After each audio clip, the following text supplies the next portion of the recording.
I'm Aaron with Galfer Braking Systems, and today we're going to do a little install on some brake rotors.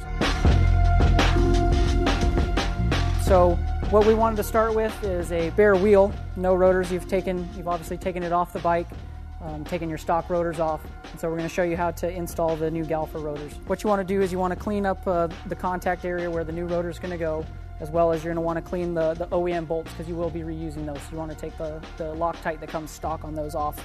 Normal wire brush will work for that.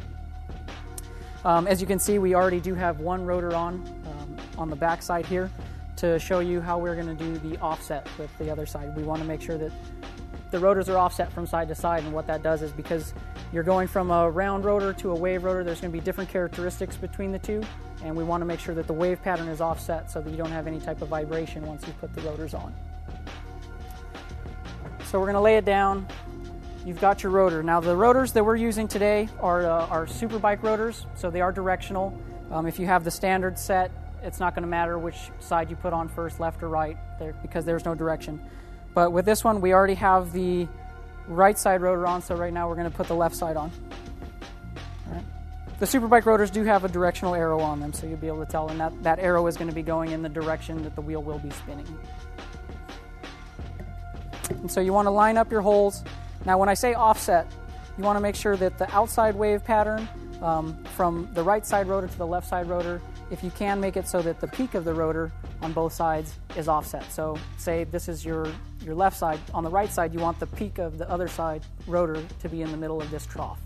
So, and if that's possible, awesome. If not, you want to make sure that the carrier section, that from the left side to the right side, that if the carrier lines up in the center here, so that you're offset one way or another. Install the new rotor. Now when you're tightening them down, you do want to use similar pattern to when you're removing or putting your wheel back on your car, and use the star type pattern. So we're just going to torque them down a little bit to begin with, and then we'll use the OEM spec from then on.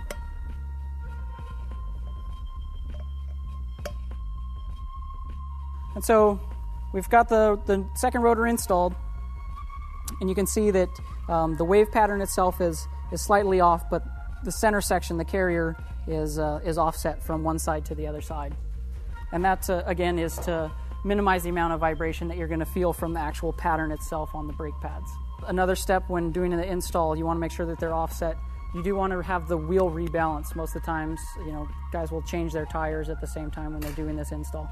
So it's always a perfect time to have the wheel rebalanced.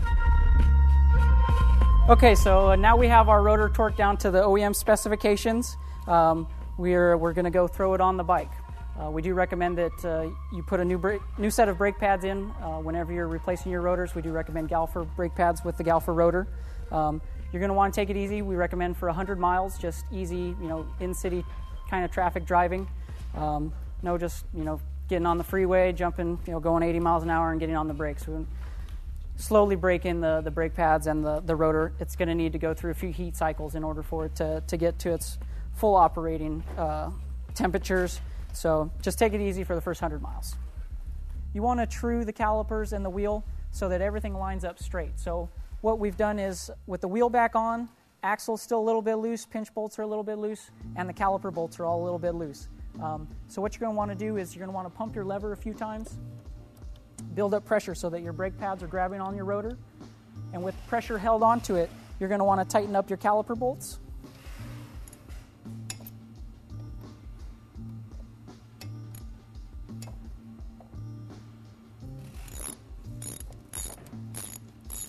Keep in mind, this is maintaining pressure so that the brake pads stay in place.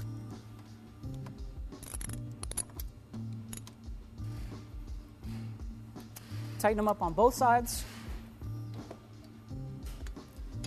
This may help if you have a buddy around to hold the lever while you go back and forth across the bike.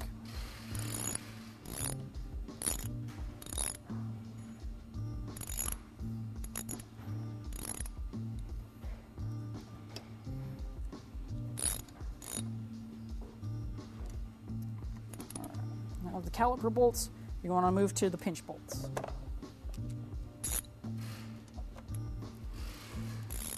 Just make sure that those are all tight.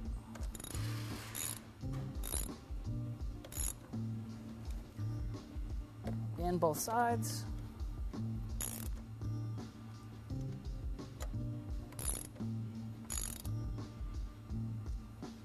And then you can lastly go to your axle bolt.